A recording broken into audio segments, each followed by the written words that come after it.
અમદાવાદનું ધંધુકા અત્યારે સળગી રહ્યું છે। કર્ફ્યુનો માહોલ છે। પોલીસ તમામ રીતના પરિસ્થિતિને કાબૂમાં મેળવવા માટે પ્રયત્ન કરી રહી છે, પણ આખી ઘટનાની શરૂઆત ક્યાંથી થઈ હતી? બંને જૂથ વચ્ચે અથડામણ કેમ થઈ? એક યુવકને કેમ મારી નાખવામાં આવ્યો? એની વાત કરીશું। નમસ્કાર, આપની સાથે હું છું પાયલ।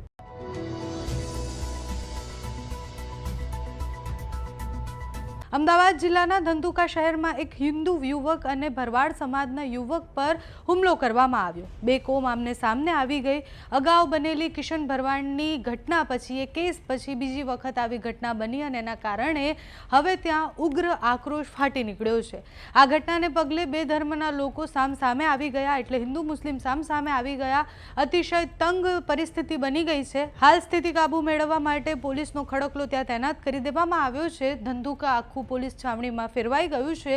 મૃતક યુવકનું નામ છે ધર્મેશ ગમારા અને પોલીસે મુખ્ય આરોપી રિઝવાનની ધરપકડ કરી દીધી છે। મૃતકના મૃતદેહને ધંધુકાની હોસ્પિટલમાં ખસેડવામાં આવ્યો છે એવી ચર્ચાઓ અત્યારે થઈ રહી છે। બંને યુવકો વચ્ચે વાહન ઓવરટેક જેવી નજીવી બાબતની બબાલ હતી, જેના કારણે બબાલ વધારે થઈ અને એના પછી ઉગ્ર રીતના બંને લોકો આમને સામને આવ્યા અને પછી યુવકને મારી નાખવામાં આવ્યો।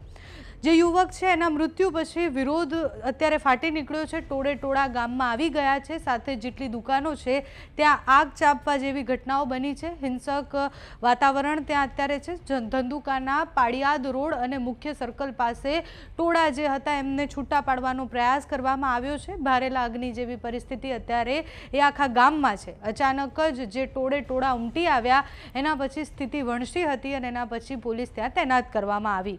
અમદાવાદ ગ્રામ્ય એસપી, ધંધુકા ડીવાયએસપી સહિતના પોલીસનો કાફલો ઘટના સ્થળે હતો। પોલીસ દ્વારા સંવેદનશીલ વિસ્તારમાં ચુસ્ત બંદોબસ્ત ગોઠવવામાં આવ્યો।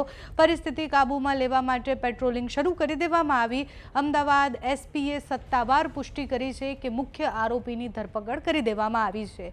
પોલીસે કેટલાક શંકાસ્પદ લોકોની પણ અટકાયત કરી છે, જેથી વધુ જે આ મામલો છે એ વધારે ખરાબ ન થાય અને અનિચ્છનીય કોઈ ઘટના ન બને।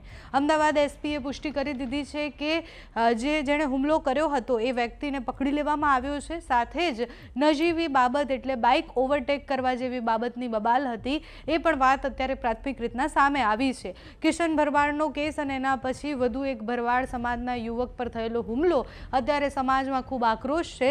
બધાને શાંત રહેવાની વિનંતી કરવામાં આવી છે, કારણ કે ધંધુકાના લોકો અત્યારે ગભરાયેલા છે। આની પહેલા બનેલી ઘટના અને એ જ એંગલથી આ ઘટનાને પણ જોવામાં આવે છે। પોલીસ સ્થિતિ પર કાબુ મેળવવાનો પૂરો પ્રયત્ન કરી રહી છે। આપણે બધાએ પણ આવી ઘટનાઓમાં શાંત રહેવું જોઈએ। તમારું આખા વિષય પર શું માનવું છે અમને કમેન્ટ્સમાં જણાવજો। અત્યારે આ વિડીયોમાં બસ આટલું। જો તમે અમને યુટ્યુબ પર જોઈ રહ્યા હોય તો સબસ્ક્રાઇબ કરજો, ફેસબુક પર જોઈ રહ્યા હોય તો ફોલો કરજો, અમારા આ વિડીયોને લાઇક અને શેર કરજો।